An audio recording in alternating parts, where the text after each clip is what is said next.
Good evening, folks. The board is back from our executive session. We'll get into our agenda, but first, if you're inclined, please join the board in the pledge to the flag.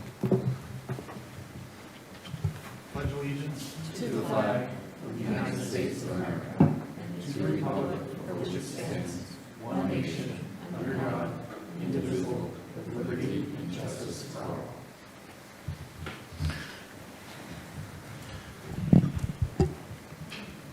The first item on our agenda tonight is a public hearing. It's for a new annual all alcohol general on-premises license. It's for Triton Beverage Group, LLC, doing business as Mayflower Brewing Company, 12 Resnick Road.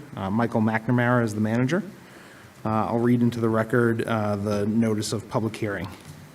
In accordance with Chapter 138 of the Massachusetts General Laws, as amended, notice is hereby given that a public hearing will be held at Plymouth Town Hall, 26 Court Street, on Tuesday, October 7th, 2025, at 6 p.m.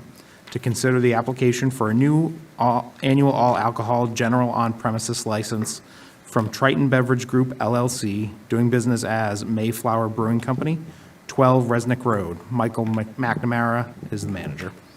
Description of the premises is as follows: two-story, 2,400 square foot office space and three 30,000 square foot warehouses, 850 square feet of tasting room with seating and adjoining bathroom on the first floor. 9,000 square feet warehouse space includes two bathrooms and has approximately 4,500 square feet of space that is accessible for tours and events. 8,000 square feet of outdoor space that lies to the left of the building and consists of asphalt and grass. 2 entrances, 7 exits. Seating capacity is 125. Anyone wishing to be heard on this matter should plan to attend this meeting. Is the petitioner here who would like to speak? Come on up and introduce yourself.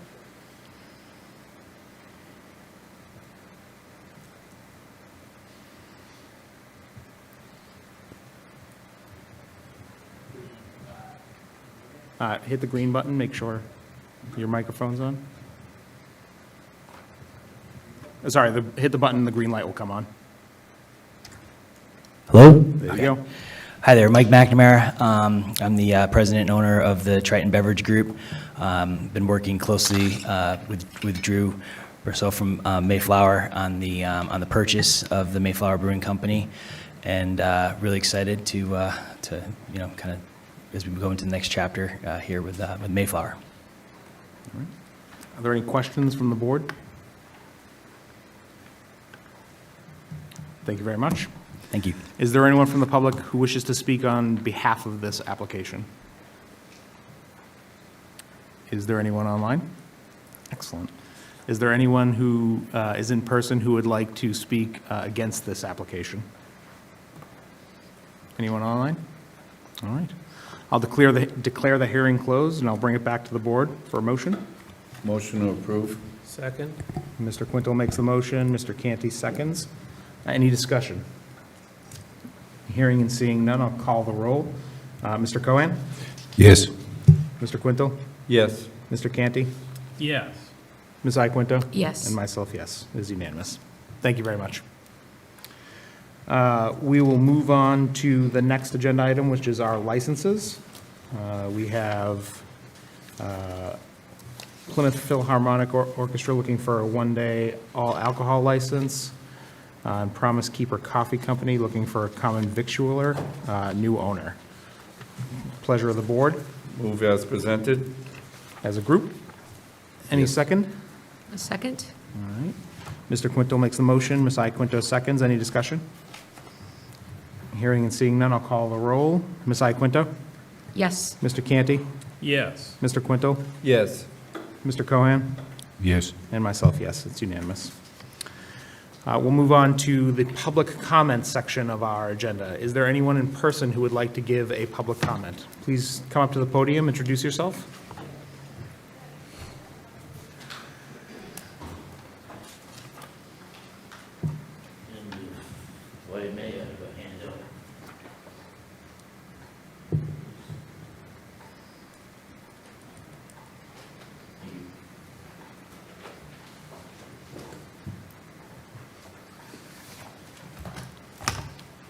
I'm Joe Paulsonello. I appreciate the time to come in and speak to you before the board and the town manager. I was awarded the Zero Spooner Street bid on April 16th. And my statements in there with the references. There's been an exorbitant delay in the process, which I do not understand. I'm left with the impression that the town has decided to change direction with this property and prefers a different solution than the RFP to which I applied to for the sale of the Zero Spooner Street. If so, I would appreciate an open, honest communication to determine the next steps as soon as possible.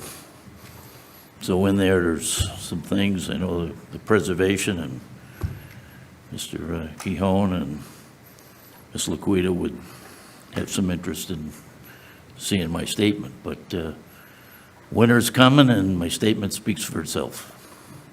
Thank you. Thank you. Is there anyone else present who would like to give a public comment? Is there anyone on Zoom? All right. Very good. We will move on. Thank you. Thank you. Is there, we'll move on to administrative notes. Pleasure of the board. Move them as presented unless the board chooses not to. So Mr. Quintal makes a motion to move them as a group. Is there a second? I'll second. Ms. Iaquinto seconds. Any discussion? Mr. Cohan? Yes. Mr. Quintal? Yes. Mr. Canty? Yes. Ms. Iaquinto? Yes. And myself, yes. It's unanimous. All right, moving into our agenda proper, we have a presentation from Michelle Brady and Kate McKay regarding electric bicycle draft regulations, and we're joined by the town manager. Great, thank you, Mr. Chairman. So I'm going to introduce this topic. So just taking a step back, I believe we're going back to late May, and Select Board Member Iaquinto brought to my attention this concern about electric bikes, electric scooters, and the significant risk they pose to public safety and to public health. At the time, I wasn't aware of it, but I did reach out to the chief after I received that phone call and learned a lot from the chief about the police department's observations and the data they were collecting, and it had similar concerns. Fast forward to this past August, where the board held a workshop to select its goals and priorities for FY26.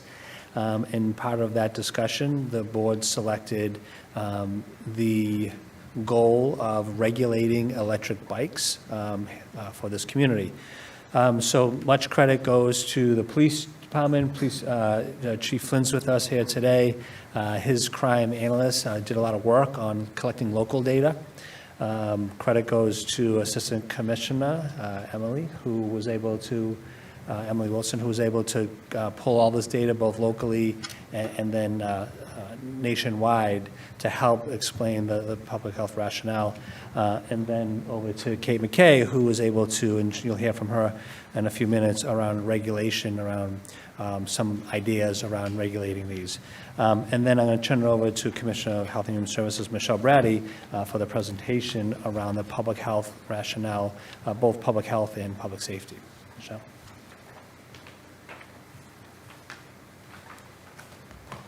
Thank you so much, Derek, for that. I'm Michelle Brady, Commissioner of Health and Human Services for the town of Plymouth. Good evening.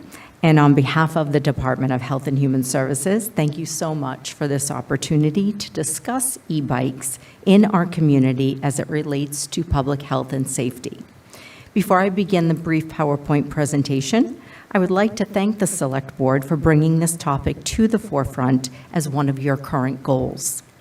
I would also like to thank, I'm echoing our town manager, but I'd like to thank HHS Assistant Commissioner Emily Wilson, Plymouth Police Department Crime Analyst Aaron Kearney, and Public Health Regional Epidemiologist Devin Donovan for their incredible research analysis and data collection information contained in this PowerPoint presentation.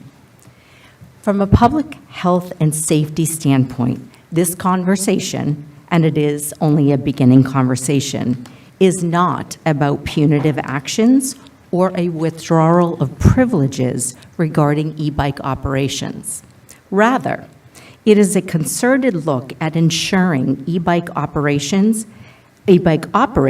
have the necessary tools, education, and information to safely operate these devices. You will see a repetitive theme that suggests basic knowledge regarding, quote, rules of the road is lacking and is a contributing factor to human error and injury. So, beautiful PowerPoint presentation put together by the team. Let's begin. Micro-mobility in Plymouth. Let me see if I can move this forward. That is our new terminology. That is what's known around the state and the nation. So what are micro-mobility devices? Micromobility is a new term to describe personal mobility devices, such as e-bikes and e-scooters, which differ from traditional bike scooters in speed, power, and the presence of a throttle. Unlike mopeds and motorcycles, e-bikes and e-scooters are typically powered by human effort and electric assist, and not subject to licensing, registration, and insurance regulations.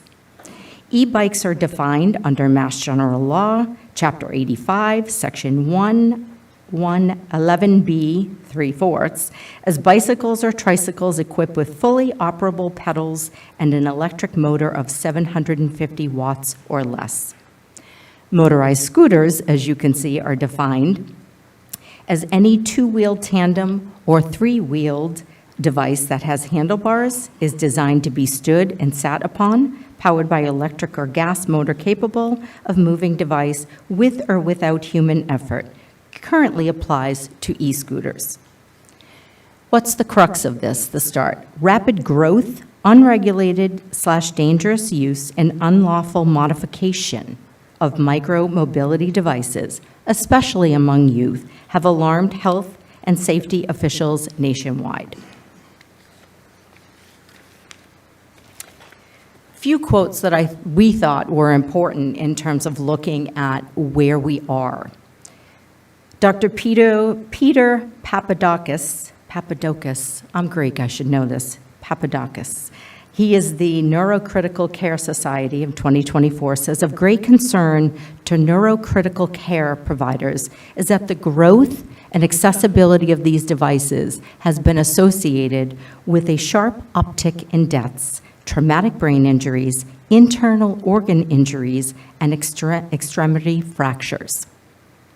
Dr. Laura Goodman, Children's Hospital of Orange County, cited in 2024, e-bikes are dangerous. It requires a lot of education to ride them, and we're letting kids go out and ride them as if they're traditional bikes, and they are not. Let's look at it nationwide. We're going to break this little PowerPoint down nation, state, town. Nationwide, in the United States, over 1 in 10 e-bike accidents result in hospitalization. Since 2023, the American Academy of Pediatrics has stated that children under 16 who are too young to have a driver's license should not operate or ride on e-scooters. 2025, American College of Surgeons noted that with increased e-bike usage, the rate of associated injuries is also rising nationally, with head injuries most common. ACS recommends universal helmet usage and local policies to ensure safety and prevent injury. The U.S. Consumer Product Safety Commission says device speeds that exceed 10 miles per hour are not appropriate for even kids as old as 12, given difficulty with balance and steering. CPSC, AAA, and other leading national consumer safety organizations have launched campaigns to address, quote, alarming risks of e-bike injuries. Incentive programs in states, including Massachusetts, that aim to make micromobility vehicles more accessible and affordable are a major driver of e-bike purchases and popularity. It's kind of a catch-22. There were some incentives given when we look at green economy and we look at ways in which we can help on our environment. So people were encouraged with incentives to purchase these.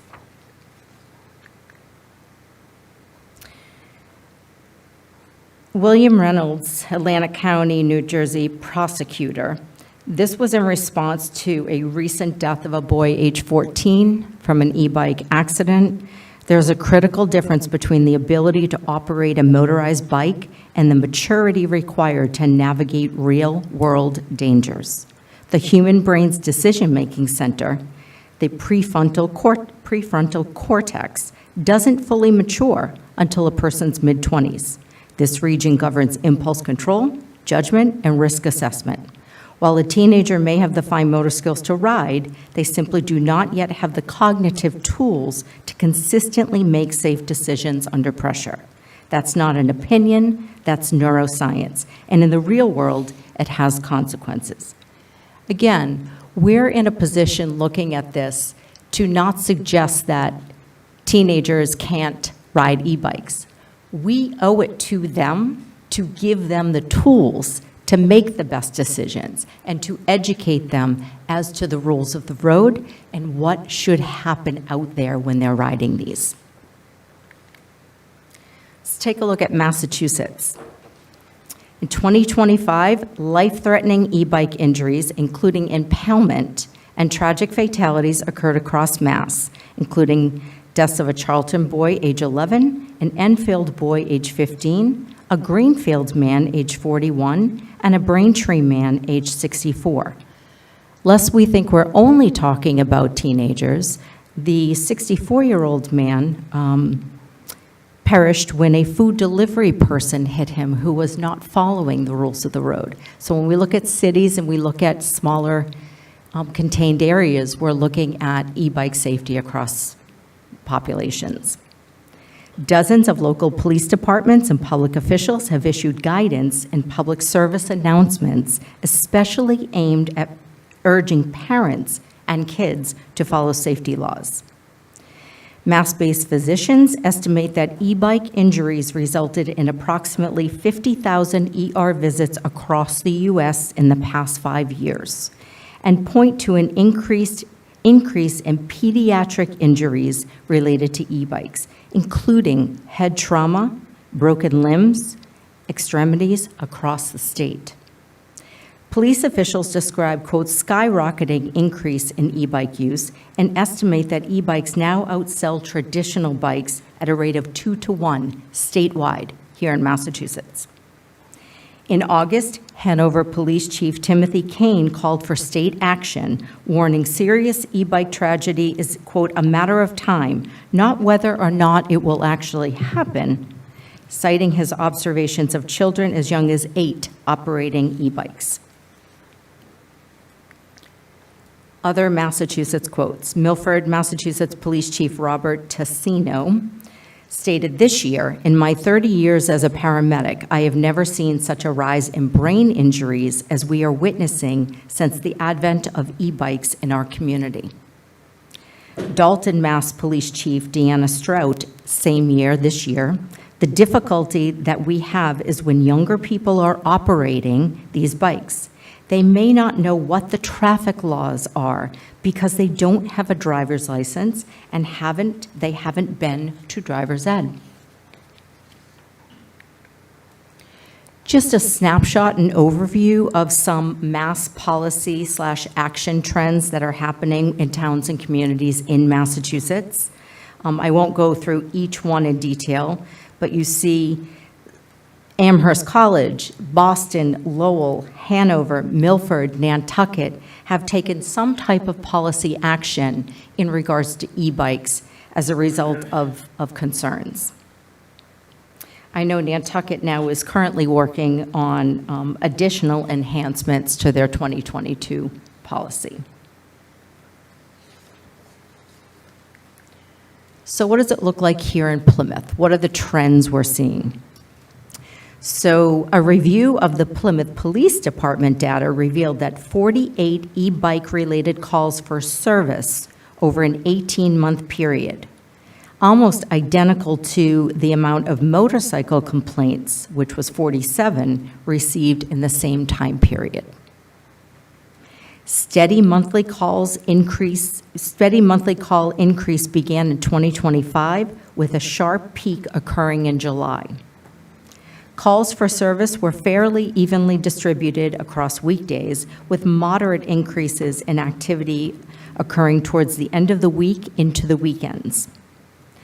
Most of these calls were related to erratic operation of e-bikes, use of e-bikes on major highways, disruption and safety hazards for operators and pedestrians, and speeding and weaving.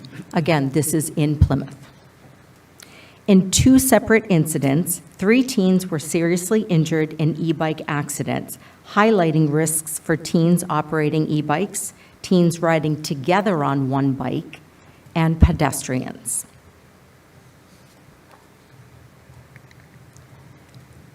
This shows you exactly what we just discussed in terms of the trend for the increase on e-bike related calls for service over the past 18 months. We're seeing a sharp spike, and those, even with the downward spike in August, it went back up in September.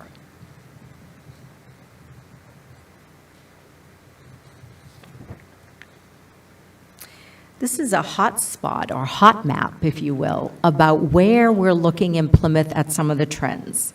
So some of the hot spots from January 2024 to September 2025, of the 48 e-bike related calls for service reported to Plymouth Police Department, most of the calls were concentrated in 3 areas of the town, including the Pine Hills, Commerce Way, and downtown.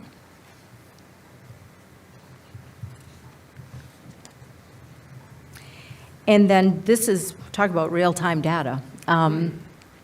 As you all know, we are currently engaged in our CHA, our Community Health Assessment, for the first time ever in the town of Plymouth.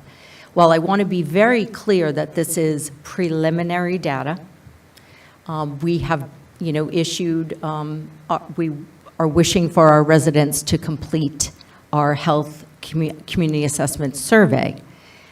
Early data, the survey has not closed. We did put a question about e-bikes on the survey. And of the results back so far, if you look at this graph, the categories of e-bike use and safety level of concern was the question: high concern, moderate, not a concern, slight concern, and then missing. So there are people that just didn't answer this question so far on the surveys returned. And out of the full surveys returned, 51.2% of respondents have stated that they have some level of concern about e-bike and e-bike safety. So that is your current residents who live and work in Plymouth, and that is their assessment thus far.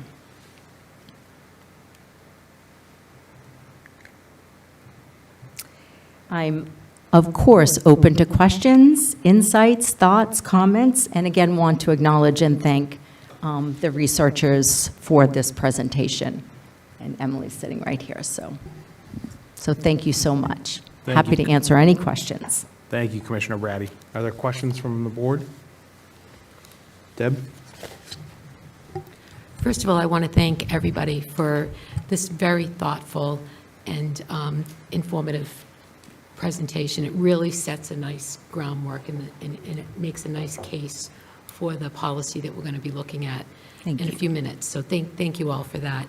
I just wanted to make sure that I was understanding this correctly, because what I got from this presentation was the need for some combination of education and consequences, such as you would have if you were driving a car. So looking at e-bikes as if they were a vehicle on the road that needed to be licensed, and you needed to be an educated, informed driver before you were able to ride on it. Is that basically what this is? I think that's One of the 100% accurate, Deb, I really do. I think, we look at, they're operating in the public with the flow of traffic. There's regulation around motorcycles, there's regulation around mopeds, there's regulation around, motorized equipment, if you will. So I think that if you're going to be responsible enough to do that, I think you need education first, absolutely. I think it's critical. I think we do ourselves a disservice, and HHS is certainly willing to create, public awareness campaigns and to assist the public in understanding some of the dangers. But we really think it's important that I had the benefit before I got behind the wheel of a car operating to be able to be educated. The choices I made, hence that education, were of my own responsibility. But I deserve that education and knowledge about rules of the road so that I don't think that it's always about someone intentionally doing something wrong. It just might be non-educated. Right. So, Yeah. So a more formal process for. yes. That someone would have to go through before they were able to, I guess you don't use keys to turn on the e-bike. Yeah, Pu- good push the question. button. I'm not sure, yeah, no. on the e-bike Exactly, Would be exactly. great. Okay, thank you. Thank you. Other questions or comments? Mr. Canty?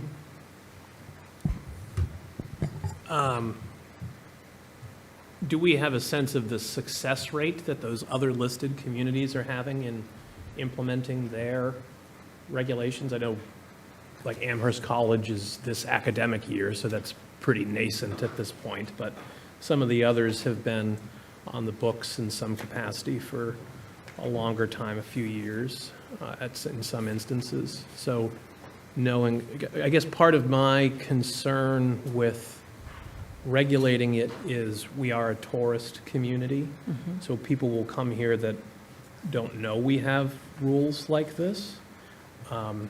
And then we're also a community surrounded, like most communities, by other communities. And I've said it before, and I can see Kingston from my house, so somebody that lives in Kingston could very easily just drive into North Plymouth to go to downtown Plymouth. And, obviously signage and stuff like that and education campaigns can be part of that. Easier for people that live routinely next to us rather than guests. But those are, because of our heavy reliance on tourism, those are particular instances that are of concern in Plymouth, as well as knowing what is and what is not working in other Massachusetts communities, I think would be good to know. I think that's a great point, Mr. Canty. I think it's a great point. I know some of the data, we will research that. We'll look at some of the success that other communities have had. I think that's a really insightful thought. Some of the policies that have been enacted, I know, are brand new based Right. on some of that, Right. those dates, but we certainly can, partner with other communities in Yes. seeking information from them and asking what worked, what didn't Right. work, what would you do differently? And some of the unique character, like Amherst College, Right. I bet there's very few people that attend Amherst College that grew up in Amherst. I'm sure there are some. Right. But they would be dealing with a large community of people that are coming there for the first time, who may or may not be bringing a e-bike to their dorm, and then Sure. they can't use it, and how are they communicating that, and how's that being received? So you could focus on that aspect with them. And then some of the other communities that are addressing it in different ways, you could bear down on how their specific policies are being educated and implemented, and the positives and negatives of those processes. Duly noted. Thank you. Thank you. Anyone else? I believe Town Council, Kate McKay, is going to be joining us as well to talk a little bit about the proposed regulation. Thank you again. Thank you. Good evening, Kate McKay, Town Council, and thanks to Michelle and to Chief Flynn and all of the team that worked together for that great PowerPoint presentation, which I thought was very thorough and kind of encapsulated all of the issues that are arising statewide and nationwide. In response and in conjunction with that PowerPoint presentation, I took the liberty of drafting special legislation as it's entitled now. Doesn't necessarily have to be special legislation, but kind of a framework to try and address some of the holes or the gaps in the current legislation in Massachusetts to the extent that the town is able to address the gaps and that they're not prohibited or precluded by other state law. And I'm going to go through each one by one. So I'm happy to take questions as each one is done or at the end, whatever your preference is. The Section 1 of the Act just is the normal language. Notwithstanding any general or special law to the contrary, the town of Plymouth shall be authorized to regulate the use and operation of electric bicycles within the town of Plymouth, including but not limited to Section 2, which is where the specifics are. I'll go through those in 1 second. Provided, however, the town of Plymouth shall comply with the Americans with Disabilities Act and Chapter 151B of the Massachusetts General Laws. Section 2 has 6 kind of individual bullet points, and I'll read each one out loud. So Section 2 begins, to operate an electric bicycle in the town of Plymouth, following rules must be followed. The first one is, every electric bicycle shall be registered in the town of Plymouth through the Plymouth Police Department and must be identifiable by some method. So you'll see up there, if you can see, I apologize that it's small, the suggestions I had in parentheses were a sticker, a placard, or some other identifiable marking that you could put on an e-bike, or any other suggestion that may come up at this point. But the purpose of that would be to have the bikes registered in the town of Plymouth, and then to be able to identify a bike, A, whether or not it's registered, if it's out on the street, and B, if it is registered, does that automatically, can we tie that back to who the owner is or who the operator is? The second bullet point is all operators of an electric bicycle must be 16 and a half, or the suggestions were 16 and a half, 17, or 18 years of age or older. The thought behind that was that at 16 and a half, if anybody 16 and a half is operating a car, the 16 and a half age here, the 16 and a half age here would come with a valid license. So if you're 16 and a half and you have a valid license, you can operate an e-bike. If you choose to wait until 18 to get your license, then you are operating at 18 without the benefit of a driver's license. The thought with e-bikes is it's one or the other. So it's 16 and a half with a valid license or 18. But the idea is meant to encapsulate and capture the fact that those people, presumably at 16 and a half, have gone to driver's ed and maybe know the rules of the road, have had some education, understand, who's supposed to go at an intersection, who's not, who has the right of way, how to turn appropriately and safely. So in terms of the age restriction, it's really meant to push it to people who have education on how to operate on the road. The third bullet point is that electric bicycles shall be only permitted to be operated on public and private roads and in designated bike lanes. Electric bicycles would be prohibited from bike paths, bikeways, paved trails, natural surface trails, sidewalks, and beaches. And just for some background, electric bikes are already prohibited on sidewalks based on, I believe it is Chapter 85, Section 11B and 3/4. They are, as far as bike paths and bikeways, under the special legislation, under legislation that was passed, that was then incorporated into the e-bike law, in order to prohibit e-bikes from a bike path or a bikeway, the town would have to hold a special hearing, a public hearing, and put forward that regulation or that prohibition, and then after that public hearing was done, we would have the ability to ban electric bikes from those areas. There is currently, based on the research I've done, no way to keep them off of beaches or other areas in town. So this would restrict them to only be on public, private roads and designated bike lanes. The fourth bullet point is that all electric bike riders and passengers will wear a helmet at all times. The helmet shall fit the person's head and be secured by straps at all times while operating the electric bicycle. The fifth bullet point, when the operator of an electric bicycle is within 10 feet of a pedestrian or other cyclist, the electric bicycle rider shall reduce speed and pass with caution, not in excess of a certain mile per hour. That's currently left blank at this point, open to suggestions, but not in excess of a certain mile per hour more than the pedestrian. So if you were to fill in 10 miles per hour, the electric bike rider passing a pedestrian could not pass in excess of 10 miles an hour, more than however fast that pedestrian was going. Essentially meant to slow the electric bicycle rider down and not run right up on the pedestrian and pass at a high rate of speed. The last bullet point is, before overtaking a pedestrian or cyclist from behind, the operator of an electric bicycle shall signal their presence by voice, bell, or bike horn to alert the pedestrian or cyclist. And that's also in an attempt to alert whoever the electric bicyclist is passing that they are coming up and that they are going to be passing, so that that person they are passing can take appropriate measures, move over, or whatever else they would do in order to not be impacted by that electric bike. The third section is the enforcement and penalty.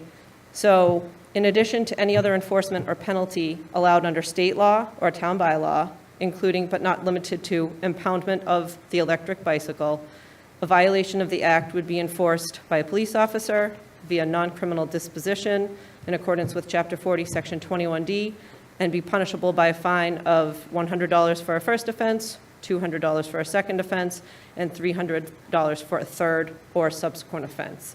And Section 4 just indicates that the act will take effect upon its passage. Thank you. Are there questions or comments? Mr. Canty? Thank you, Attorney McKay. I have a series of questions. I imagine. So first and foremost, are we adopting or creating a definition of what is an electric bicycle? There are already definitions in Mass General Law, both of electric bicycle, and then they're split into Class 1 and Class 2. Right. Those are defined. Class 3, I believe, exists, and I think Massachusetts is working to do something with Class 3, but we would be using the existing definitions within state law already. Okay, and would the definition we're going to be utilizing, would it incorporate these restrictions onto e-scooters? Actually, e-scooters are regulated under a separate law in Massachusetts. Yep. And if you give me 1 second, they are Chapter 90, Section 1E, motorized scooters with operation regulations. So they appear to have been carved out previously. So we can't incorporate them into these regulations? I did not incorporate them only because there is a separate law dealing with them. I could certainly look at incorporating motorized scooters into them, but I think we'd be somewhat guided by what's already in Chapter 91E, so I don't know what we could do that you would want to do that's not already addressed. Does that make sense?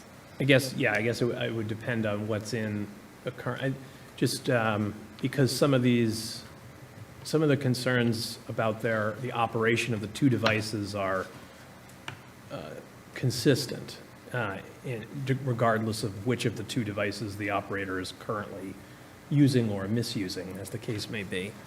So for your reference, Chapter 91E, for motorized scooters, they shall not be operated on any way by a person not possessing a valid driver's license or learner's permit. They have a speed limit regulation. It's somewhat extensive, but I can certainly circle back with you after and show you what that is. Okay, and then motorized bikes and scooters as opposed to electric, like with gas-powered or other means, would that be handled separately, or does this proposed regulation apply to those as well? No, in Mass General Law, Yep. Chapter 90, Section 1, where the definitions are listed, both motorized bicycles and motorized scooters are separately defined, but then there is the last line of that definition, which specifically excludes electric bicycles. So Okay. it goes so far as to say this definition of a motorized bicycle shall not include an electric bicycle. So that Okay. would not, this would not apply to those. So I think we should incorporate it or reference the definition of e-bikes that we're regulating. And I would like to see what those regulations in existing state law are compared to what we're doing here, because I don't want to play like whack-a-mole with one specific type of device and then people just move to the next type of device and then we're back here in 9 months or whatever. The valid license requirement / the age requirement, so is it, you could be 16 and a half with a valid license, or you can be 18 regardless of whether you have a license? Yes, and I think that mirrors state law when you're going for your license. Okay, it does, in terms of needing to go to driver's ed, yeah. Yes. So I know some people use e-bikes or other modes of transit when they're, for one reason or another, temporarily or permanently without a valid license to drive on the roads of the Commonwealth in a internal combustion engine machine. So I just want to carve that out for, we just saw with that GATRA strike that there's 77,000 rides in the town. So there's a population that doesn't have regular access to their own transportation, or at least prefers other means on occasion. In terms of the restricted areas, parking lots, can they drive, would that allow them to drive in a parking lot, or would it? I would, it was not my intention to exclude it. I would think it would when it's operated on public and private roads. I can certainly add parking lots, but if they're allowed to drive on public or private roads and that leads to a parking lot, I would argue that they would be able to park their vehicle there, or their electric bike there. Yeah, I guess I would feel more comfortable with it just, I would, common sense would dictate that you wouldn't have to like step off your bike at the curb of the parking lot, so to speak. But just because it is going to be enforced potentially in non-uniform ways by people with different readings, spelling it out may be helpful. And then in terms of, you mentioned we currently have to have a public hearing to ban them from bikeways and bike paths? So, just by way of background, when the legislature passed Chapter 176 of the Acts of 2022, which is also known as H 5151, it gave the authority to municipalities to ban electric bikes from bike paths, bikeways, and they use some terms interchangeably in there, after notice in a public hearing. So Okay. if the town wanted to engage in that, we could set up a public hearing Right now. and give notice, but it would only apply to bikeways, bike paths. We wouldn't be able to do any of the other things we're Right. proposing. Now, would we, if we do this, do we still have to do the public hearing process, or does this supersede that? My thought is that this would supersede it. If the special legislation is passed, Right. then I would think that would obviate the need for that, and the legislation would speak for itself. Okay, and in the event that, just in case we did have to hold one or a series of hearings on individual bike pays and bike paths, which I'm curious to know the difference between a bikeway and a bike path, but we'll leave that think I can tell philosophical you. question for another day. But what, could we do with them all at once, or would we have to do it individual, like the Seaside Rail Trail, for example, and on this night, and then another one on the next night? Or could we do all bikeways, bike paths in the community in one fell swoop? The legislation is not specific. Okay. So I would think we could do one hearing for all bikeways and bike paths, given the definitions in Chapter 90E, Section 1. That's what the legislation refers to. So Sure. my suspicion is it would be one big hearing, big for lack of a better word, where all-encompassing hearing where all of those bikeways and bike paths would be up for debate. Sure. Okay.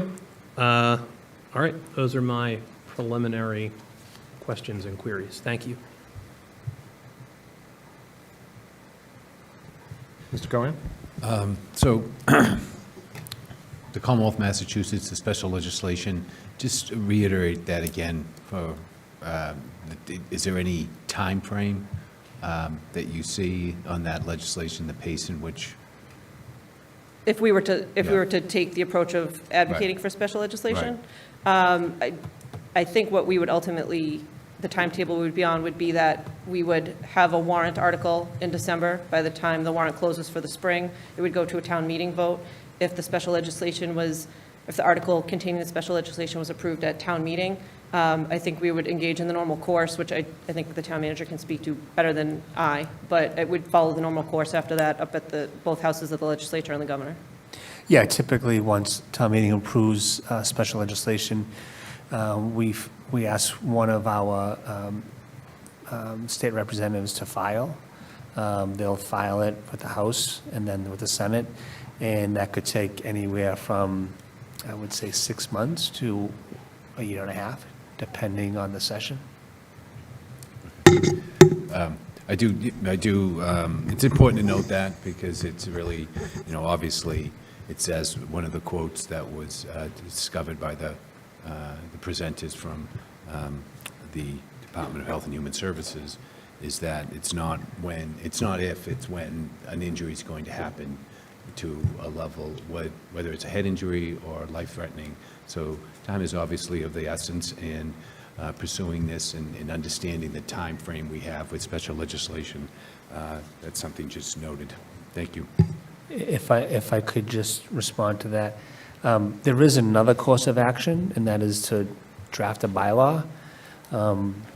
Based upon Attorney McKay's presentation, there are items that she talked about that probably would be rejected by the Attorney General's office. But, you know, we certainly could pursue that, maybe work with the AG's office with a draft. Because if we went to the bylaw route, it'll only take 90 days for their review and approval. Ms. Iaquinto? Can you, one of you say a little bit more about what you just said, Derek, about what would the Attorney General object to in this? Sure, so, go ahead, Kate. So it's my, I guess, my understanding and my feeling after having had a few conversations. I'm not sure, and I wouldn't feel comfortable standing up and saying that the first three bullet point items, so that would be the registration, the age limitation, and the only allowing them to operate on public and private roads. I don't know that that would pass or not. I don't know that they would allow it. There's no other bylaw, based on my conversation with them, that has tried to do those three things, or any of those three things. So I just don't know if that would get past them or not. I think the bottom three, the helmet usage for all e-bikes, and the other two kind of conduct regulations while on e-bikes might get by. And just by way of background, to answer one of Mr. Canty's questions from earlier, the chart that HHS put together, the last entry on it, I think it was Nantucket. In May, Nantucket went to town meeting and they looked for some e-bike regulation, and specifically the last 2 points that I had, the when passing, slow down, and alert whoever you're passing to your presence. That's up at the AG's office now, and if you go onto their portal, the public portal, it shows that that bylaw is under review until December 10th. So they took an extension to review it, and that I would think hopefully would be done by December 10th. But they started out just with conduct regulations, what I would say.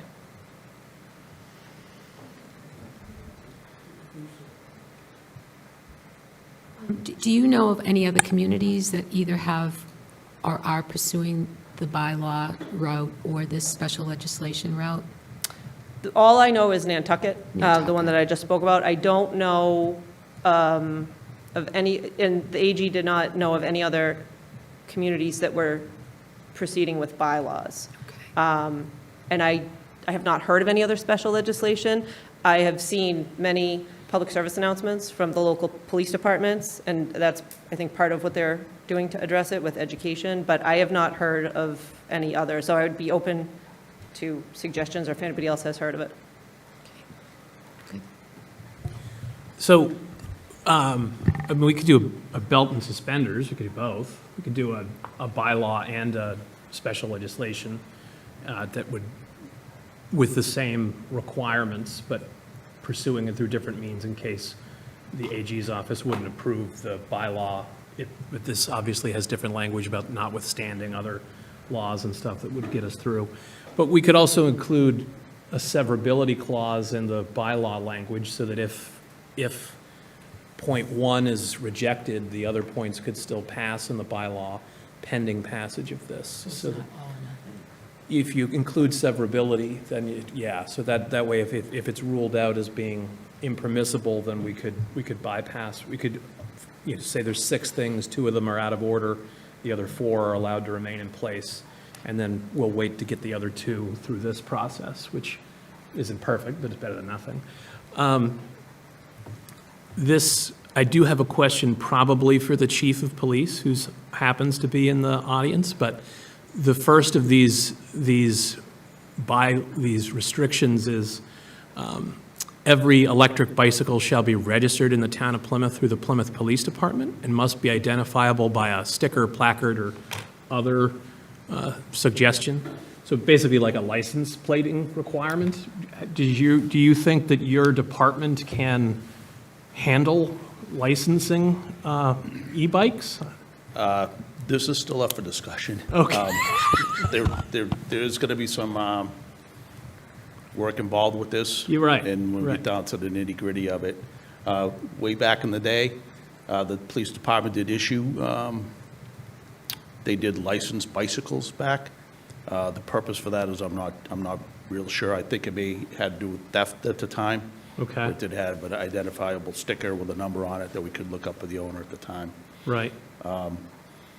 But whatever we can do, certainly to alleviate some of the problems we've been having and enhance the safety in the use of these types of bicycles, Yep. we certainly be happy to help with.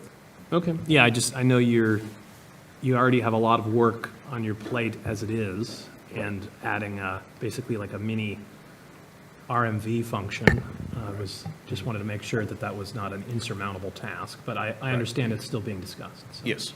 And I have the same concerns as you. What about the neighboring communities, Right. tourists? And Right. But like anything else, we can figure it out. Okay. Thank you. To that same point, do you guys have capacity for enforcing these regulations? We already do enforce regulations that are in place right now, that are allowed by Mass General Law. So I would say yes. Are you guys going to have your radar guns out to measure the miles per hour? I don't like to give away tactical responses. Thank you. Mr. Cohen? No, I do recall that you would go to the police department, it was for theft, register your bicycle with a sticker. They would give you a sticker, and you would place it on the bar under the seat. There was like a universal place where you had to put the sticker on the front bar. So there was a point where there was some administrative effort, so I think that there's a possibility that the police department could incorporate some way of identifying the vehicles.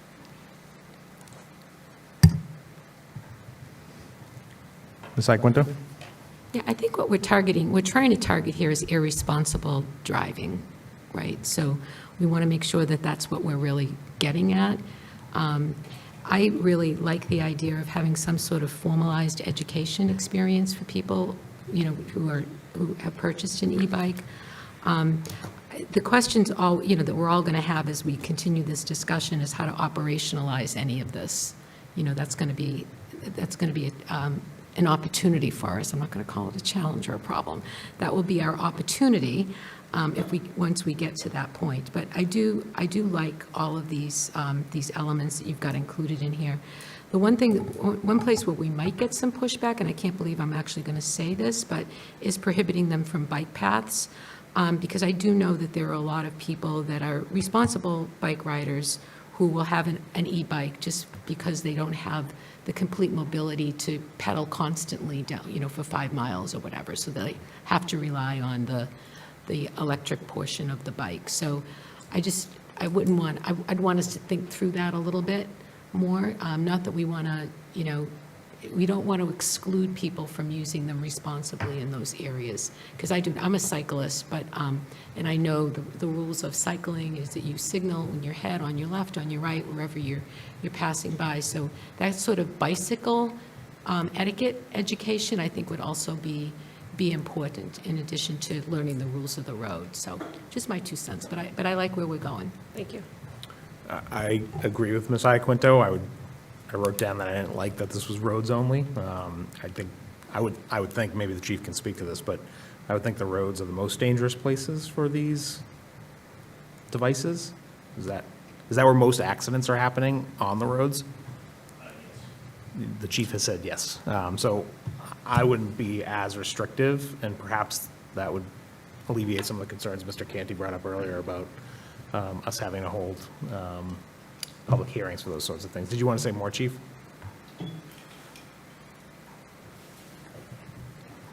The biggest problem I have with these types of bicycles are with just the disregard for rules of the road, mostly by our younger people, that's, younger age operators. That's our biggest issue with them. It's just their operation as a whole. And, they're very, very nimble. They can speed away from us pretty quickly. We don't chase them out of fear of causing more problems. But we were able to meet up with them or stop them. We do take appropriate action. Okay, thank you.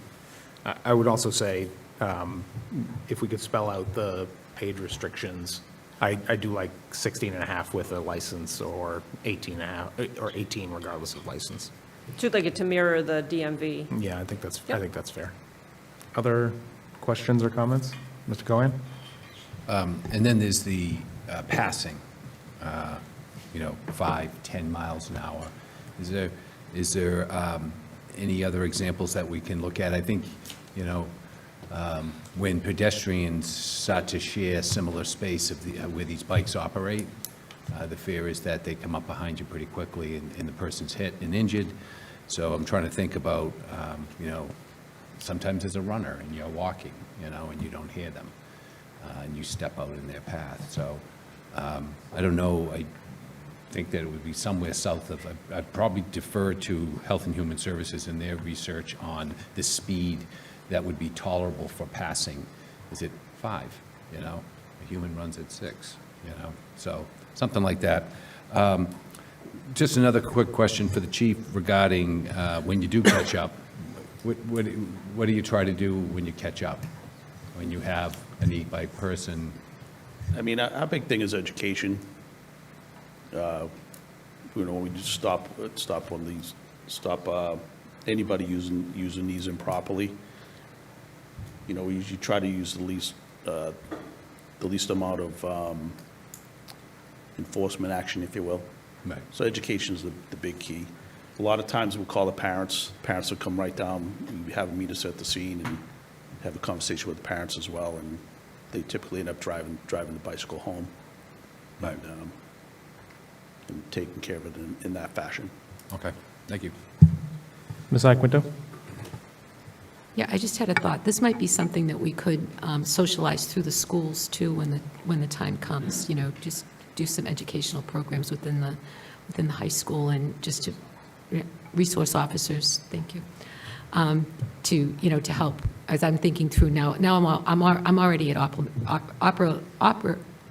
Operationalizing? implementation. Let me change the word. Implementation. I can't spit the other word out right now. But I'm curious about process. What are the next steps from here? Where do we go from tonight? So I think we're looking for some guidance from the select board, and certainly taking a lot of notes this evening. If you'd like us to massage the regulation a little bit further, I do think it's worthy of a discussion, maybe with our state delegation, definitely with the Attorney General's office on what would be the most appropriate course of action. But we wanted to bring this forward in early October in preparation for a potential article. So in the past, we've been accused of moving things too quickly. So this was our first attempt, our first reading, so that you could respond to it, give us some feedback, and certainly happy to come back maybe in late November if you think that's worth it. Do a second reading before the warrant closes in December. I think that's fair. Does anyone have an objection?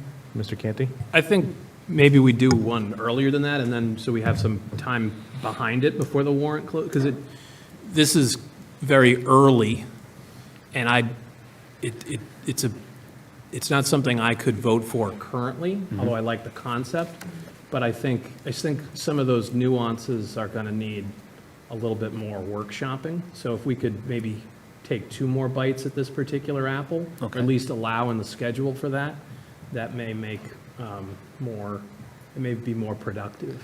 So maybe come back the first week of November? Yep, something like that, yep. Sure. Mr. Cohen? And so we're thinking about you're suggesting that we the warrant closes on December 17th. So you're hoping to get that, something that we can look at much earlier than that, so that we can have some So we time. we could have this hearing, then another hearing Okay. to talk about it further, and then a final hearing to ideally put it on the warrant. Right, Yeah. don't want to miss that date. Any other discussion? Does that work for you, Derek? Sure. All right, We can very do good. Thank you. We'll move on to town hall on the road discussion, so I just wanted... Before we break, I just wanted to wish Commissioner Brady a happy birthday, 33 years old today. Happy birthday, Michelle. Derek, you'll lead us in singing? Oh, it'd be great if you could sing. Thank you for coming out tonight, Michelle. I appreciate it. Thank you. We'll move on to Town Hall on the Road discussion. This was a request to put this on the agenda. Basically, I wanted to have a discussion about the future of the Town Hall on the Road meetings. We currently have 2 more tentatively scheduled, correct, Jade? For the end of this year. But I wanted to put it out to the board. How do we want to approach Town Hall on the Road? Do we want to continue doing it? Are there any suggestions folks have for the format? Things like that. So I'll open it up to the board for discussion. Mr. Cohen. I think it has been helpful to the neighborhoods to get out into the field and listen and learn the priorities. Plymouth is a very big town. There are many different neighborhoods, and aspects of those communities differ, from traffic to congestion to parking to just better public parks and other issues. So it's a really interesting process. The thing that I've noted, that as we move forward in these, that we try to give greater guidance to the neighborhoods that we're going to engage by working with them and building an agenda with them, meaning that we would reach out to the steering committee. We would reach out to the town meeting members in that neighborhood in advance, saying that we would like to have this neighborhood meeting, but we would like to work with you in building the priorities for this agenda. Maybe, obviously, we want to have a free-flowing conversation where people can get up and tell us how they feel, but we also, and we wouldn't want to inhibit that, but we would want to know what the priorities are for that neighborhood so that we could dedicate some time and know in advance if we could bring other information or other individuals to help with that aspect.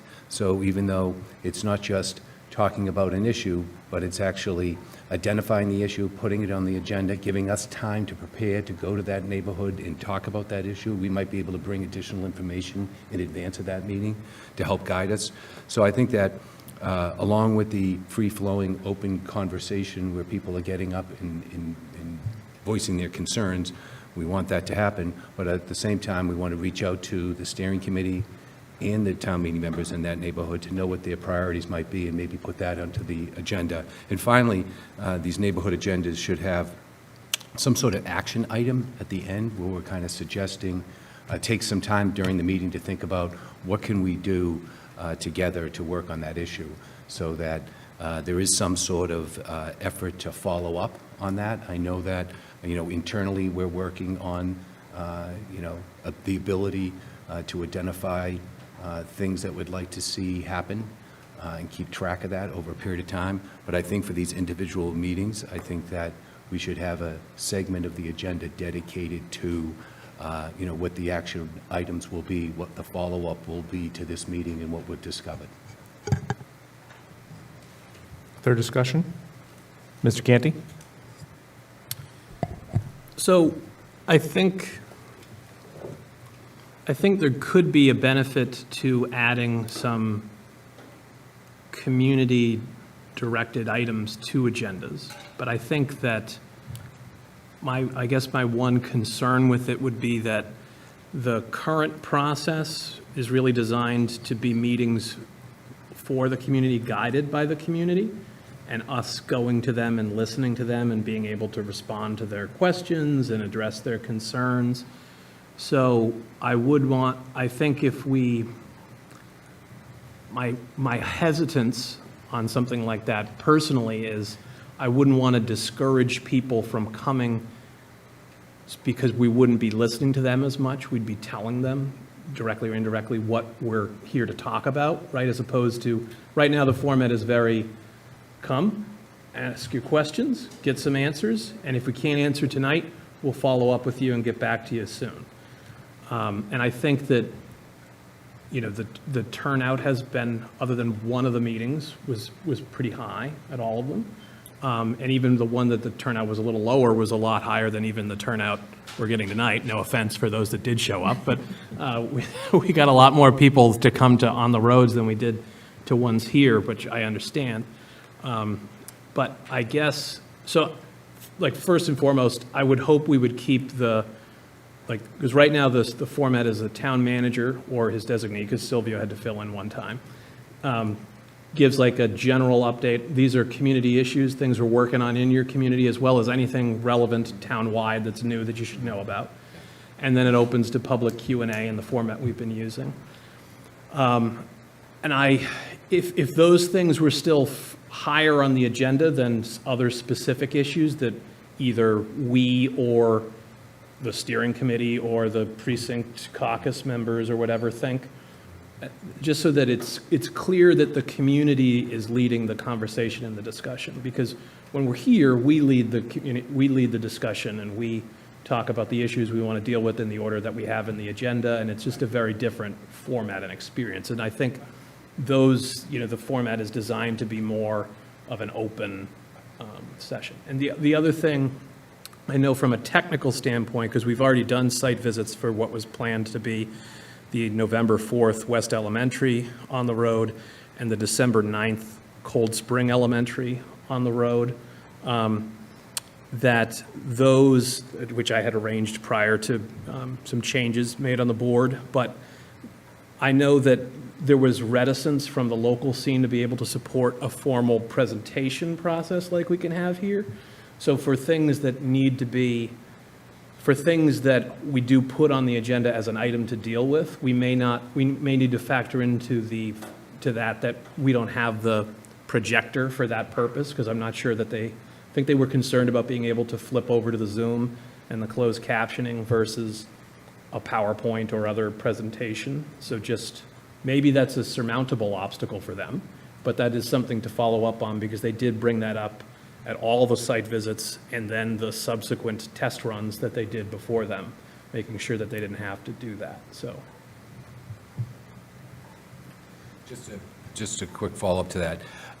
No, I don't want to encroach on the neighborhood's ability to come in and have a free-flowing conversation about their experiences and what they're looking for priorities, or staff coming in and indicating what is actively going on. In West Plymouth, there'll probably be an update on the sidewalks and out on Route 80. So we know that staff is going to do their update, and that we want to have a free-flowing conversation. But I was interested in reaching out, in this case, to the West Plymouth Steering Committee in advance of the meeting, just saying, from your experiences, anything that you think that we should be considering putting on our agenda, and reaching out to the town meetings members that any thoughts as we compile this agenda, so that we could theoretically, if we see some strength behind an issue, that we segregate some time on that agenda for that specific item, but not encroaching on staff or the neighborhood coming in and doing what they've been doing in the past.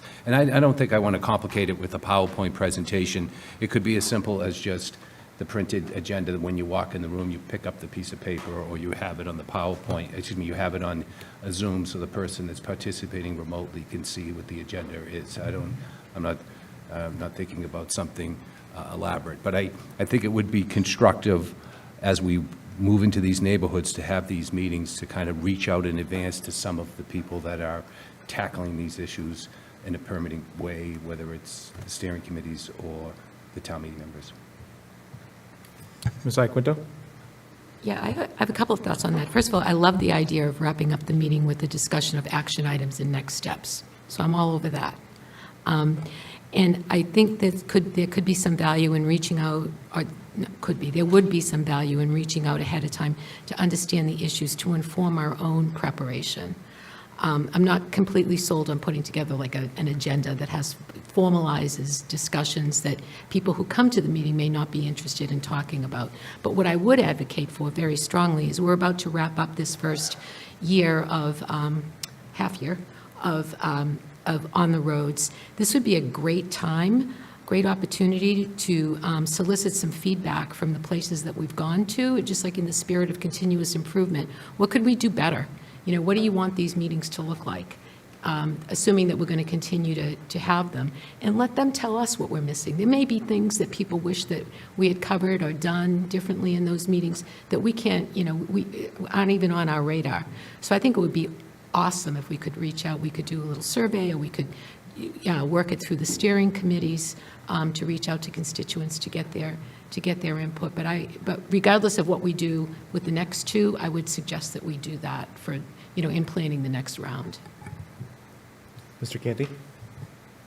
We also, after, in particular, the South Elementary on the road, at the next meeting that we had here, we had brought in, like David Gould and Bill Coyle to talk about some concerns that were brought up that we didn't anticipate would be brought up as much as they were brought up in regards to the Cedarville landfill and testing of that and things of that nature. So I think we also have the opportunity to say, because the benefit of going to the community and meeting people where they are is they're going to tell you things that you wouldn't have heard otherwise if you weren't there to listen.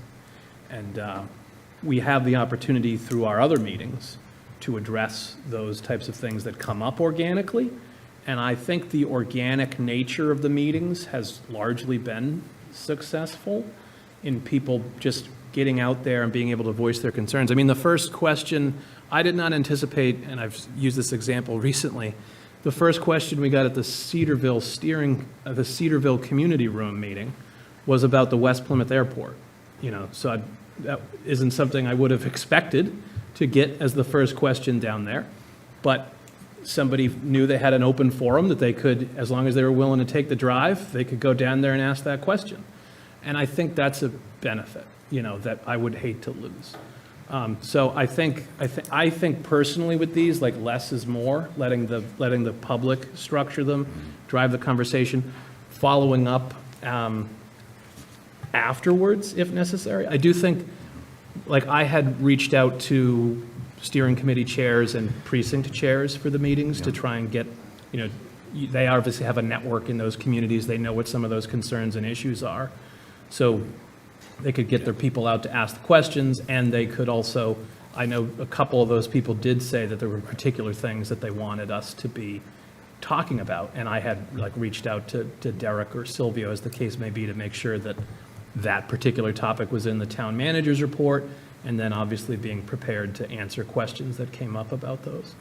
But I agree with Ms. Iaquinto that the more structure that's on the agenda, people be like, oh, they're coming here to talk about these three things. I have concerns about my neighborhood, but not about those three things. You know what I mean? So that balancing that cost benefit. So, yeah. So just Deb's idea about follow-up beyond the meeting, getting some feedback. How do you think it went? That's very helpful. I'm just, my thought is I don't want to encroach on the format of allowing people come in to have this interactive moment where they can come and sit at the podium and bring up any issue in their neighborhood. I don't want to deter that, but I did want to, in advance of going to the neighborhoods, reaching out to steering committees and town meeting members from that precinct to see if there's anything that we should be considering that would warrant us to prepare for when we came, and identify something on the agenda that would give some indication if we felt that it rose to that level of significance. It's just something I think that if we want to make this experience in the neighborhood more productive, we might want to reach out to these entities within the neighborhood that are working on these issues on a daily, weekly, monthly, yearly basis, just so that they can have that opportunity. But I have this thought process around looking at our agenda and possibly putting something on that agenda that rises to the level of importance that's being told to us by a steering committee or maybe a town meeting member. It's just something, in the end, it's our agenda, and we get to make the decision what goes on it. I'm just saying that we should do some outreach in advance. Mr. Quinto? Yeah, I don't see there's any issue in reaching out to a steering committee or town meeting members. You've reached out to precinct chairs, that's pretty much the same thing in my book. And just have bullets, and it doesn't have to be, mandatory on there. Put some bullets on there and have your, give your public comment. That's what it is. It's really question and answers, but I'm not going to get into that debate. I wanted to have it, I think it was in May of last year. So, you know, I'm a firm believer that people's business needs to be done in this room. There's nothing wrong with going on the road if that's so the board chooses, but that, in my eyes, should be, and I'm only one person, question and answer sessions should be just that. Town business should be done in this building. There was no, I don't know, maybe you reached out to town staff to ask licensing boards, like, for example, Lisa Johnson in the inspections office, you know, how the people applying for liquor licenses one day, like the Jordan Hospital Club, not to pick on them, the Thirsty Pilgrim.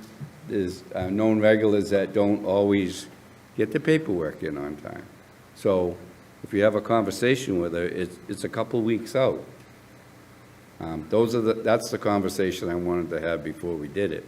I don't have a problem doing it.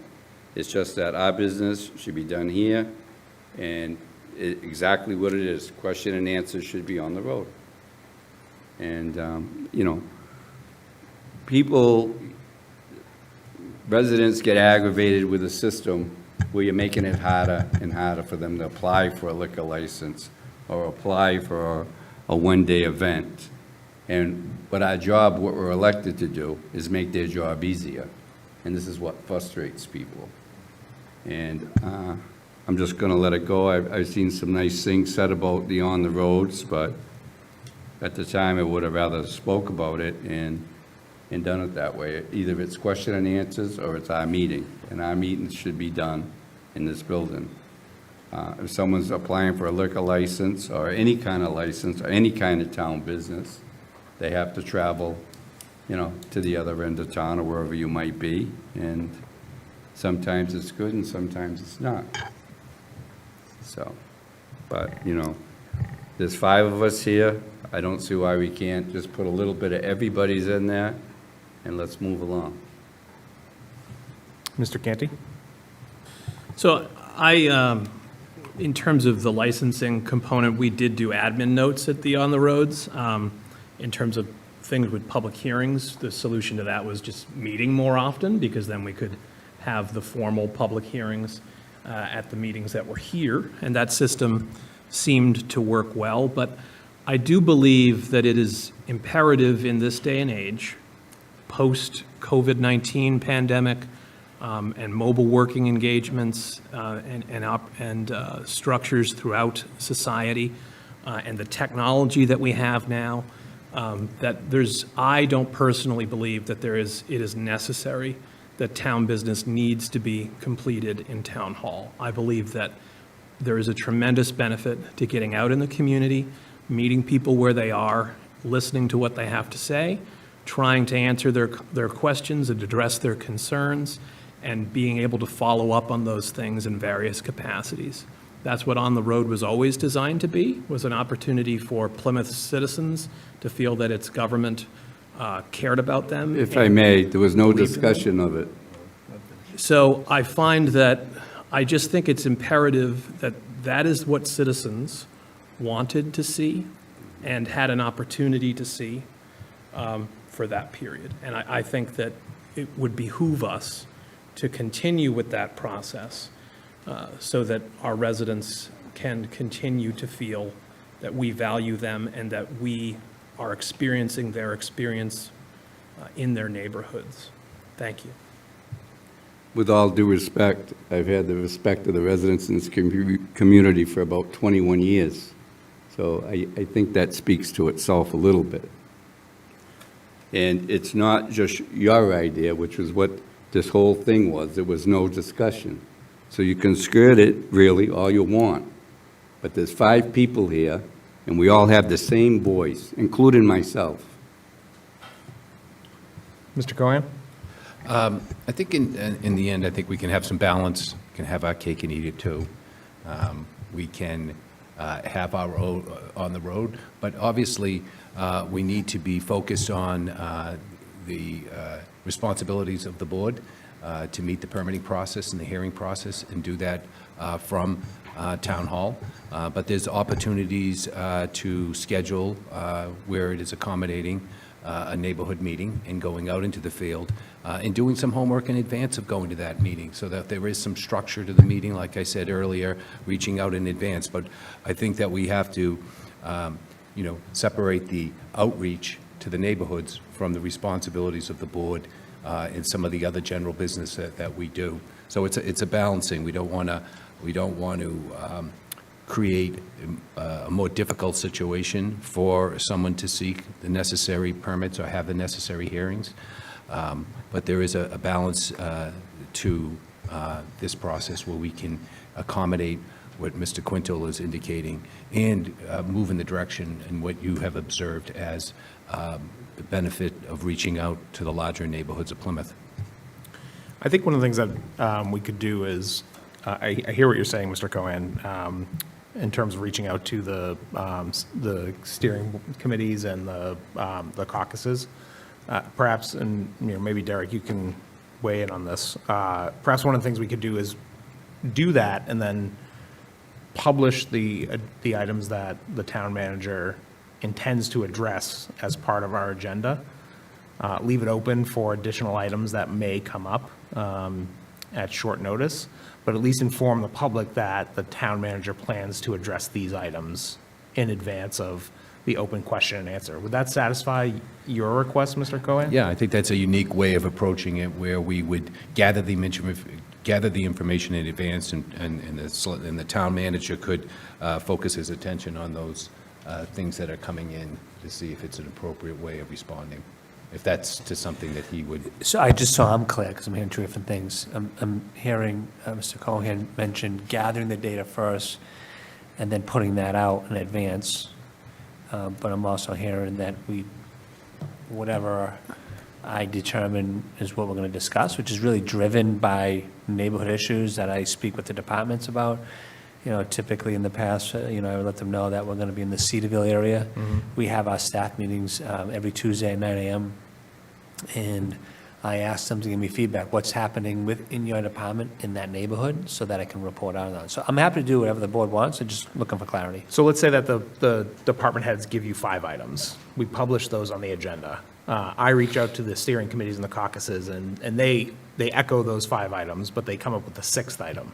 Gotcha. That you would then address as a result of their feedback. We could put that on the agenda item, on the agenda as. So this would be weeks in the making then?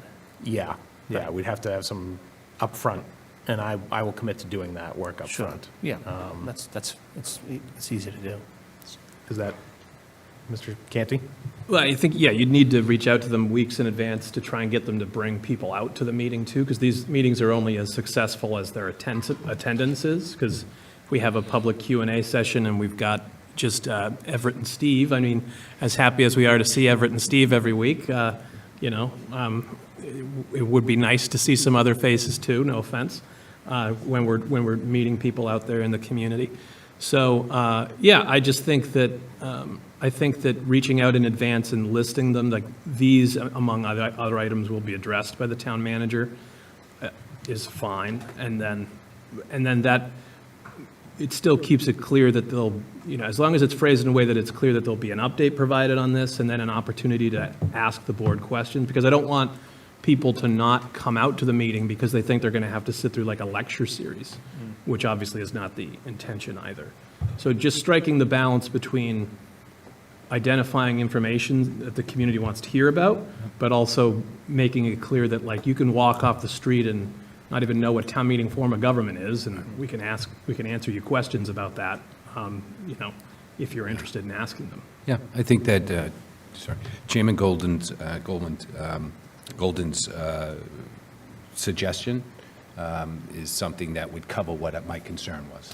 So I think that would be, if we follow that internal policy with the town manager, reaching out to the steering committees and the town meeting members and see what we get back, and run that by the town manager well in advance of the meeting to see if that could be included. I think that covers what I was hoping to achieve. Ms. Iaquinto? Yeah, I think this is a really nice approach. I would just add to that, if we could, at the end of these meetings, summarize what the action steps are, just so we know what our to-do list is leaving those meetings, and just really articulate them and get them down, and then they become real. Any other feedback? All right. Is there any motion related to this? I don't think we need one, but we have it on here in case anyone wanted to make such a motion. All right. We'll move on our agenda then. Town Manager's Report. Mr. Brindisi.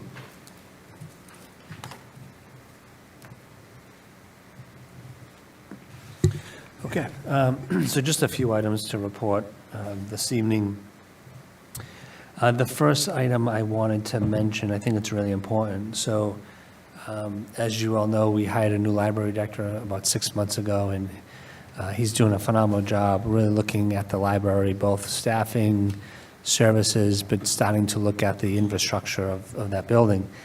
And so the library director has launched a community survey, another community survey, again, to get feedback from our residents on what they envision the space over at the library to look like in the future. So as you know, if you've been in the library, there's a lot of underutilized space these days because of the maturation of library services over the last 2 decades.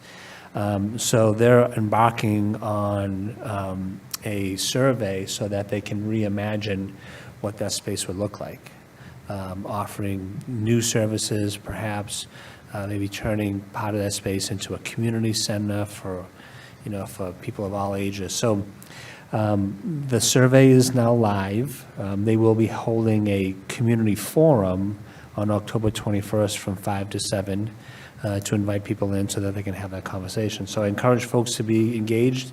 I know we're asking a lot of our community. We're doing a community health assessment. We're doing an assessment of Forges Field. We're doing an assessment on Hedges Pond Road recreation area. We just completed the master planning process. So, there's a lot of work that's going into engaging residents and trying to get their feedback in all the different fronts across the spectrum of government Got another services. survey here tonight. Got another survey? That's right. So just want to bring that to folks' attention because that's coming up next October 21st. Just a quick update on Halfway Pond Road. So those of you who have been in the area of Halfway Pond Road and Long Pond Road, you see the road has been widened, the asphalt has been complete, the line striping has been complete. There have been, you'll see, it looks like signals have been placed.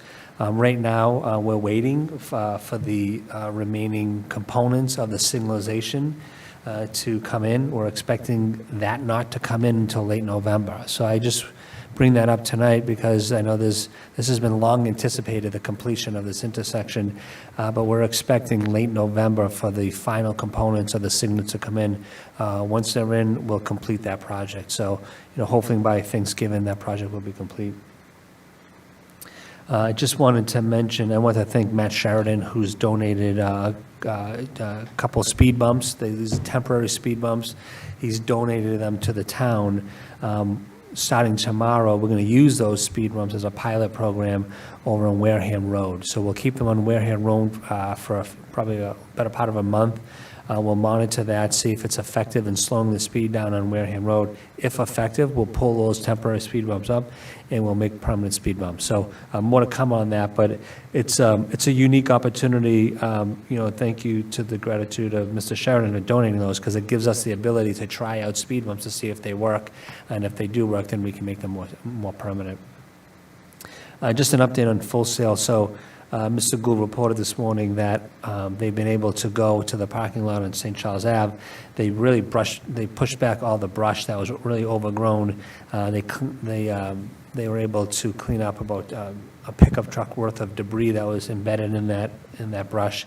So now that they can have a clear delineation of what that parking lot will look like, they're going to start laying out that parking lot and then making those improvements. So these improvements will will go on throughout the winter months and hopefully be complete by early spring. And then last, I wanted to just bring up, we've had a lot of rain, as you know, over the past few days. We've had approximately 6.5 inches of rain here in Plymouth. And so, I think across the state, we were certainly at the top percentage of the number of inches that had hit the ground. But I just want to thank fire and police departments for their efforts. But just as important, the DPW, they had tree crews out all weekend long. We've had a number of reports of trees coming down in the middle of the road, and DPW crews are out there clearing the road, making it passable for non-residents, but certainly for emergency vehicles as well. So, you know, while we were all hunkered down in our homes, much credit goes to fire, police, and the DPW for making our roads safe. So, pending any questions, that's all I have for tonight. Questions or comments from the board? All right. Thank you, Mr. Brindisi. We'll move on to select board discussion, new business. Mr. Canty. So I had a few items that I'd like for us to address in the near future on an agenda. So one follows up on what Mr. Brindisi just mentioned in the town manager's report, because I know that Mr. Sheridan, when he did do that donation to the Open Space Committee, it was sort of a rigmarole to go through some of the aspects of that process, which is, I know that there has to be a process in which to donate land, but being able to streamline that as much as possible. Like, obviously, we don't want to be accepting land that's a toxic waste dump or something like that, so there should be some type of a process.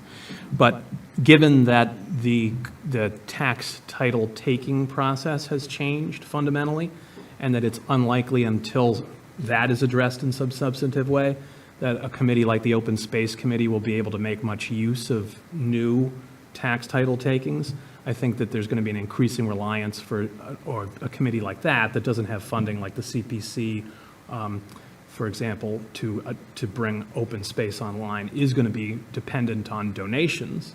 So I would like to see an agenda item about reviewing and streamlining the process for donating open space parcels, so that we can go over what the process currently is, what the cost benefit of that process is right now, and what, if anything, we could do to make that process easier to navigate for somebody that is interested in donating one or more parcels for open space conservation purposes to the community, so that we can encourage that type of behavior.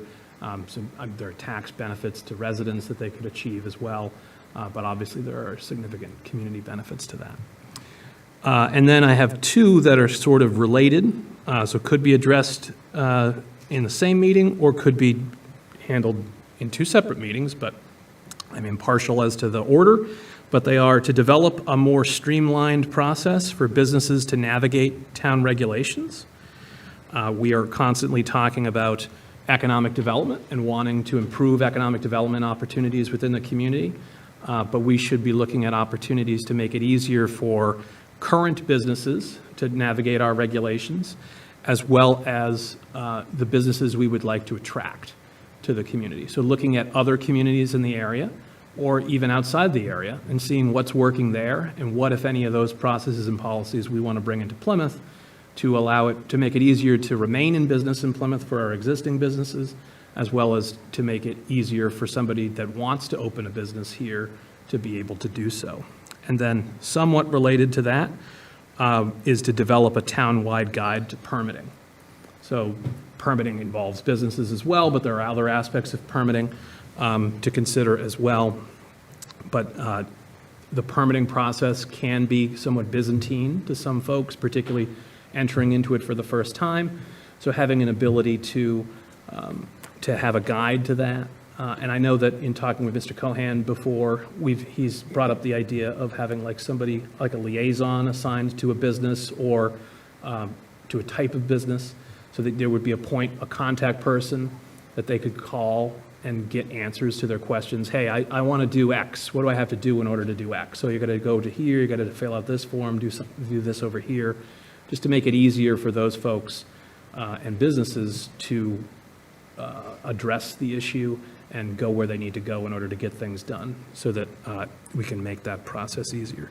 So those 2 to 3 items, if we could add those to a future agenda, that would be marvelous. Thank you. Any other new business? Mr. Cohen? Just to kind of build on what Mr. Canty indicated, this idea, I keep on thinking about Town Hall, making it more user-friendly, as Mr. Quintal has indicated. This is the place you do business. With it, invested quite a bit in that process, in the building itself, so we want to maximize our efficiency. So I welcome that event, because I have some ideas on making town user-friendly. And probably build a little bit on some of the ideas I have around just the experience of coming into Town Hall, in terms of how you're greeted, the signage, and some of the ability for people to navigate the building. It's a long building, so obviously I noticed a bench go in the hallway, which I was glad to see. I know that it can be kind of tricky to navigate through the building, but I'm looking forward to that part of the agenda. Maybe we can add something to the user-friendly side of the equation in terms of the experience that people have when they come to the building. The other thing I just wanted to make note under new business is that obviously there's been some infrastructural changes around Mantis Point and Cliff Street. There's a new curb cut and sidewalks and crossing. I did note that there's a pretty, I'm sure they're just there seems to be a bump. I'm not sure if that project is completed as of yet, but I did note it, and others have noted it, that in that area where they've reconfigured the intersection and made crossing areas, there is kind of a bump as you come through that area, and there's some signage blocking a driveway. So I'm under the impression maybe that this might not be completely finished as of yet, but it did look like it was having the final coats of top coat put on that. So I'm just putting it out there that be looked at to determine what phase they're in. Thank you. Is this the intersection on State Road? you're referring This to? is, would that be, it's Mantis Point, Warren Ave, Yeah. and Cliff Street, which is 3A State Road. Bill Coyle, DPW Director, reported this morning that there was a hump, and that Mass DOT officials were re-engineering that to take away that hump. So Yeah. someone's got on top So, of the yeah, hump. they're actively, Mass DOT is aware of it, they're actually working on it, yeah. Okay, so someone's on top of the hump. That's good. Other new business? Coming north from Manomet today was a miserable experience. With the bridge project going on the M Road, and paving going on State Road, or I guess it's Warren Ave at that point, there was tremendous traffic. I would guess, are both, I know the bridge is a state project. I assume that the paving is also a state project. You would think that they would be able to coordinate with one another a little bit better, but perhaps we could reach out to the DOT and let them know that they're causing unnecessary traffic by having those two simultaneously operate at the same time. And I'll note that the bridge project doesn't happen every single day, so perhaps they could pave on days when they're not doing the bridge and work on the bridge when they're not paving. Thank you. Any letters? Mr. Canty? So I was forwarded an email by the chair of what was previously the No Place for Hate Committee, which is now the Plymouth for All Committee, regarding a petition opposing ICE operations in Plymouth. The letter, or the email, indicates that they would like to bring to the attention of those receiving it a petition being circulated in Plymouth by Together We Can, a nonprofit grassroots group recently established to assist families of detained immigrants. The petition calls for the Plymouth Select Board to protect our neighborhoods from the actions of ICE agents who have been observed brutally removing people from our streets without apparent application of due process. If you agree with the petition, you're welcome to sign where indicated. So I just wanted to make sure that the Plymouth for All Committee and anyone receiving the email is aware that the Select Board, or at least a member of the Select Board, because it's a BCC, so I'm not sure if we were all copied on it, but I have received it, and I have taken note of it. Ms. Iaquinto? Yes, first of all, Mr. Canty, could you forward that email to me as well? I don't believe that I was on that list. Okay, yes, I had an email from, this is more of an upbeat message, from the Downtown Waterfront District. They are holding the first ever Plymouth Harvest Festival on October 25th and 26th at the Town Hall Green and throughout different parts of the downtown and waterfront area in Plymouth.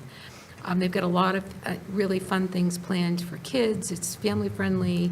It's really for all ages. They'll have live music, there'll be animals, and it's really all to celebrate the Harvest Fest, the harvest time here, obviously, but also to generate some business for the local shops and restaurants. So again, that's October 25th and 26th, right in the downtown area.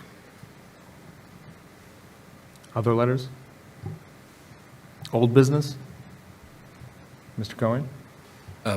So, old business, I see that we have an upcoming meeting. We'll be hearing from the town regarding Memorial Hall and the fees that are associated with that, because I know that Plymouth Villas remains interested in its options. So thank you for that. Also, wanted to remind people that, Jenny Pond is continuing with great enthusiasm. Just this week, they put out a gangway that carries you from Spring Lane, where you come in at Jenny Pond. There are businesses that are still operating, so there's a little gangway that helps you get right to the restaurant that's operating there. So I want to make sure people know that they're still open for business during this construction period, and the town has gone through great effort to accommodate the construction and the businesses in the area. So I hope to see that cooperation continue. So it's nice to see the gangway at the Jenny Grist Mill. It's kind of an interesting gangway. It goes right over and passes by the grist mill. So usually you don't have this view when you visit the grist mill hovering over the town brook. So especially with the displays of pumpkins along the town brook, it might be an interesting place to visit. The other thing is I just wanted to put it out there as new business at some point. The 1820 courthouse is coming up on its 9th anniversary, and probably want to take a look at some of the conditions of the slate on the roof and the painting of the cupola. There is a niche which has Lady Justice, which is from 1998. She was cut of green wood, and that is not standing the test of time because of the powder post beetles and some of the other activities associated with that. So be interesting to kind of begin a process of identifying in the next number of months, a process in which we can start looking at some of the preventative maintenance that needs to go into the building. And also looking at, I've noticed that the light switches in the courtroom continue to be difficult in cooperating.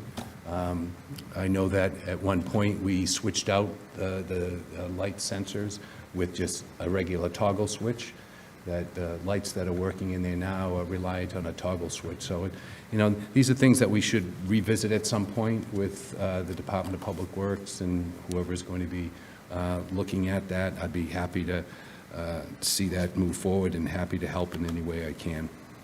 Thank you. Mr. Canty? So I had a few prior items that I had brought up that I wanted to follow up on, because I noticed that we have some upcoming agenda items, but I don't see mine on there, so just wanted to clarify. So I had asked back on September 16th, and I think Mr. Cohen had as well, that we talk about the land acknowledgement on a future agenda, and I'm curious when that has been scheduled. It hasn't been scheduled yet. I'm in communication with Ms. Ferretti from the Herring Pond Tribe, as I indicated in a previous meeting, and I committed in that meeting that I'll keep you posted on how those conversations go. So I understand that that's how you've been handling it, but I requested that we put it on an agenda so that we could all talk about it, as opposed to just you talking to the chair of the Herring Pond Tribe, which I encourage you to continue doing. But I would like an opportunity to talk about it during a meeting so we can assess it. I think it is something that's going to be an iterative process that we wouldn't accomplish in one meeting, similar to the bylaw that we dealt with tonight. But the sooner we start that process along, the farther it'll go and the better the end result would be. So I would ask that we schedule that for that review in the near future. I also brought up on September 30th, wanting to review the climate action and adaptability plan, to review it for implementation in the next year's fiscal budget.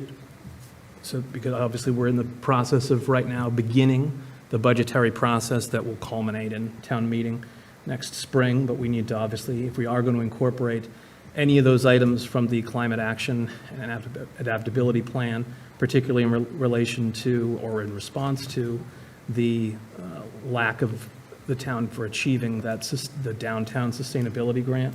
The sooner we can enter those, start that discussion, the sooner we can identify those priorities that we would like to incorporate into the budget. So I'm curious if that has been scheduled yet. Ms. Anderton has reached out to the relevant department and division heads, so it is being scheduled as we speak. Okay.